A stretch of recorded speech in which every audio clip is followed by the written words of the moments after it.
Your presentation of national sports is brought to you by Spreaker.com. Broadcast and listen to news, radio, and music with one low monthly rate. Your show will be right back after this word from your local stations.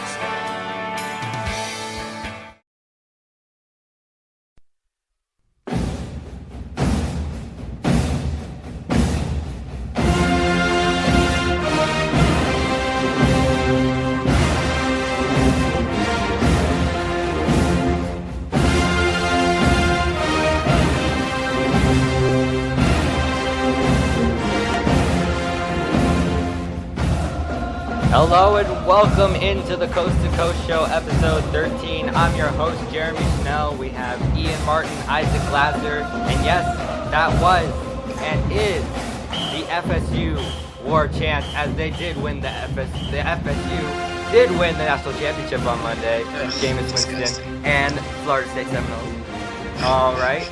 So Isaac, say hi. I hear you in the background. Jeremy, were you a Florida fan last year?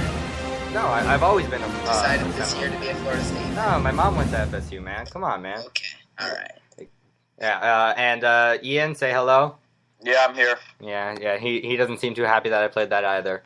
But you know, I have all the control over here because I'm behind the mic, so to speak, and I can press all the buttons and play all the songs. All right. Well, guess. We're talking about sports here today. Is that what we're doing? We're talking about the NFL playoffs and Miley Cyrus. Oh, Jake Gruden is going to be the Redskins head coach for 1 year and then get fired. All right. So, I guess that's it for today, guys. Yeah, but no, we got a huge weekend coming up here. The division round of the NFL playoffs. The biggest game of the weekend, in my opinion, is the Saints and the Seahawks. The Saints. Well, they're all big games. I mean, yeah. Well, this is a huge game. The Saints, last time they traveled to Seattle, didn't go so well for them. That Monday Night Football game. No, I was there, Jeremy. I want to say one quick thing. The atmosphere that time in a regular season game against a team like New Orleans, it was incredible. Everybody should know that we broke the record for loudest stadium then, 137.5, I think. Something like that. You add playoff atmosphere, a chance to have the NFC championship game come to Seattle. It's gonna be crazy. Yeah. Well, I do remember. Don't you remember 2005 when the Seahawks were so good and how crazy the town was going when they went to the Super Bowl that year? Yeah, it was awesome. But yeah, Percy Harvin has looked awesome in practice, apparently. Yeah. Isaac, you want to weigh in on that? Well, it's really good news, especially because the last few weeks the Seahawks offense. People say like, oh, Russell Wilson looks crappy, and he does these last few weeks, but it's because there are literally no receivers open because we really don't have good receivers. Golden Tate and Baldwin, they're all right, but they're Isaac.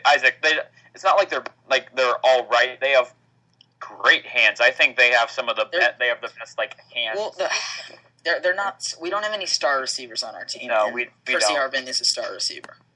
And to add on to the bring back of Percy Harvin, sorry to steal your thunder, Isaac, but when you think about it, it opens up the running game even more than the passing game. Because the defense can bring 7, 8, 9 guys into the box if they know it's like a third down and 2 or 3, because the Seahawks won't throw the ball, and they'll just power run it up the middle with Marshawn Lynch and just hope for the best. But now with Percy Harvin, you could have him run a streak or a post downfield, and it would have to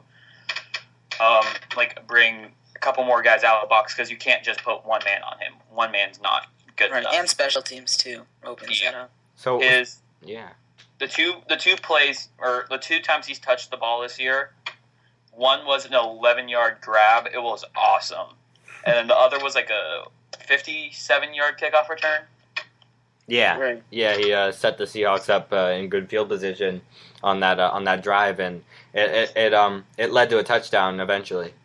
Yeah, and it was against his former team of Minnesota. Right. That was big for him. They've been bragging all year that they got the better end of the trade. Well, in some ways they kind of did. I'm not sure it was bad for us because I remember. We'll see how Harvin is next LA. year. when we were in LA in August with everybody, I was talking to Robert Dieters, the president of National Sports, about how the Seahawks really didn't give up anything for Percy Harvin. Like, they gave up almost nothing. A first round and a third round pick, that's nothing. With how good their team is, it's just awesome. Right. They got Percy Harvin, a star receiver, for nothing. Yeah. Like the Anquan Bolden 49ers. And, oh, God. So what do you think the key is here for the Saints? Who's the key to this game for the Saints? Uh, I'd have to say Jimmy Graham or...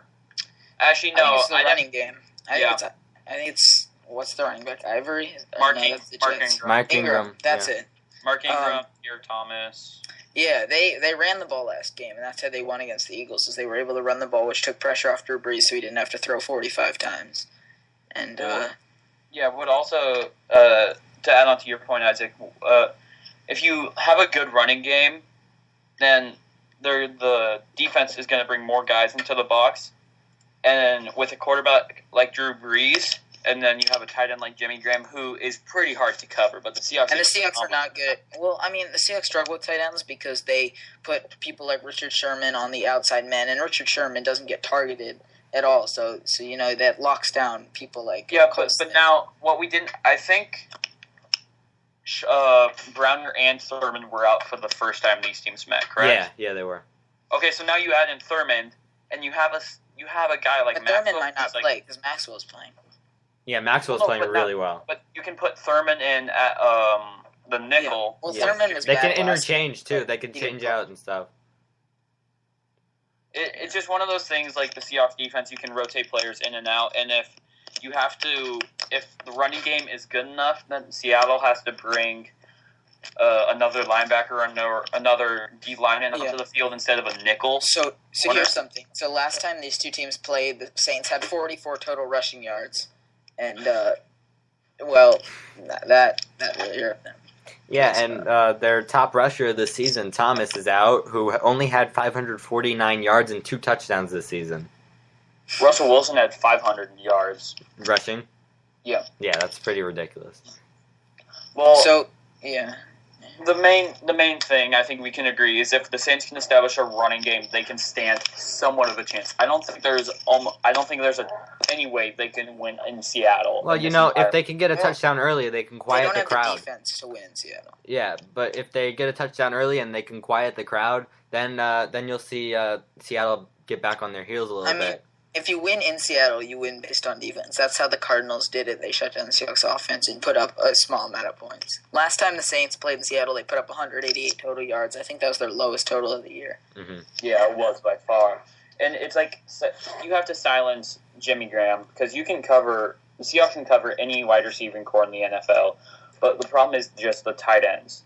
Right, coming across the middle, that's what the Seahawks struggle with because they don't have the best coverage linebackers. And that hurts. That's what Dan Quinn has really started to emphasize for Bruce Irvin to get better in coverage. Because if you think about his speed, his size, and then his chance of being a cover linebacker, he'd be just brilliant.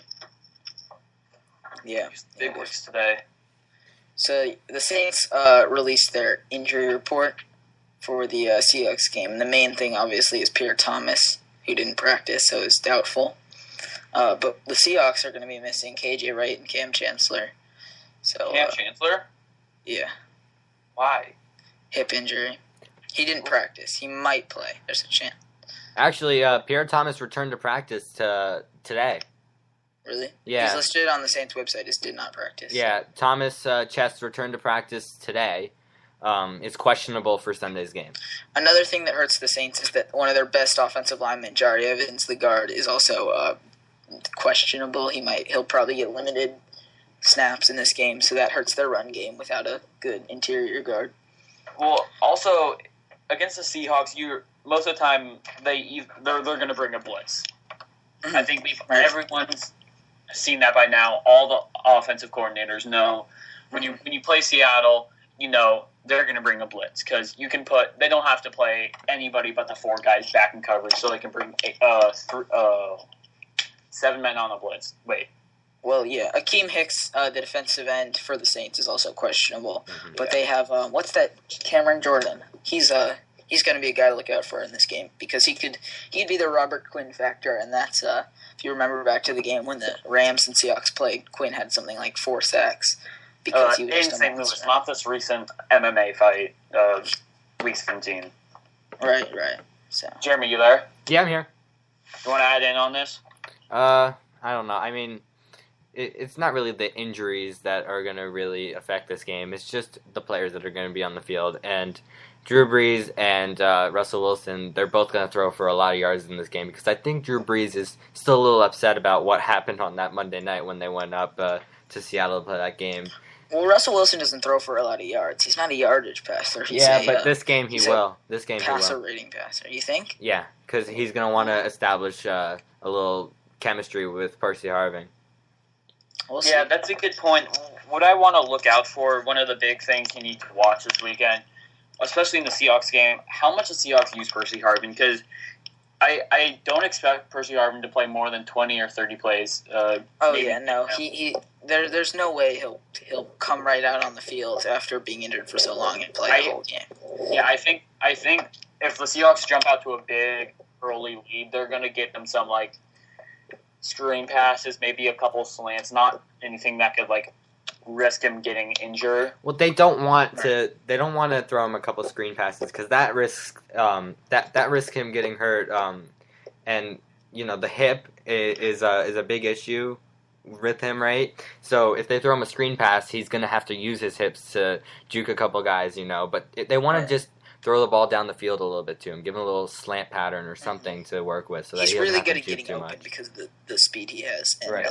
that helps him. So, yeah, he's a speed receiver. So that's the early game Saturday, right? Yeah, Correct? that's the early game. So that's 4:35 Eastern time, and that'll be a game. So, what score predictions, Ian, Jeremy? I think the score is going to be pretty similar to the first game, but a little closer. I think it's going to be like 31-14, 31-17. I say 27-17. Yeah, I think it'll be a close game, 27-20, something like that. Yeah, it's going to be a fairly close game. It's not going to be a blowout like the first meeting because Drew Brees is such a great quarterback. The Saints certainly don't have the defense to stop the Seahawks. Yeah. Statistically, the Saints have a good defense, but... Well, their passing defense is not so good. And you watch the highlights from the first time they played, and they didn't give Marshawn Lynch too much. He didn't have more than like 60 rushing yards in that game. But their defensive backs have struggled. Their pass rush is pretty good. It's been better than in years past. So do you guys want to move on to... Yeah, let's go to the Colts and Patriots. So the next game Saturday, the night game Saturday, this is a great game. Colts Patriots. That was... So, yeah. Tom Brady, he's coming to the end of a great career.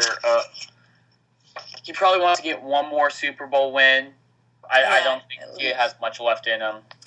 Well, I mean, he is working with a hard group of receivers this year.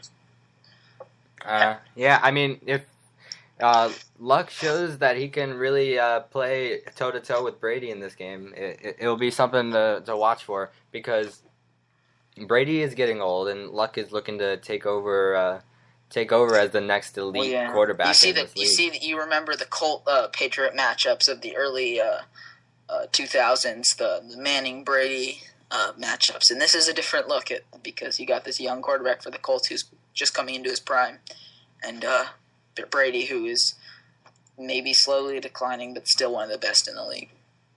Yeah, the 2011 or 2012 playoffs, the Colts went up there and played Manning and Tom Brady and the Patriots, and they got hammered. And what I want to look for in this game is which defense can stop the opposing offense first, because there's no question that these two offenses can run and put up points. Right, 45 last week for the Colts and the Patriots. We all know how good Tom Brady can be when he gets hot. Yeah, now it's really going to be like, okay, are you going to get stopped here? Are you going to get stopped here? But I looked to which team's defense plays better as the winner of the game.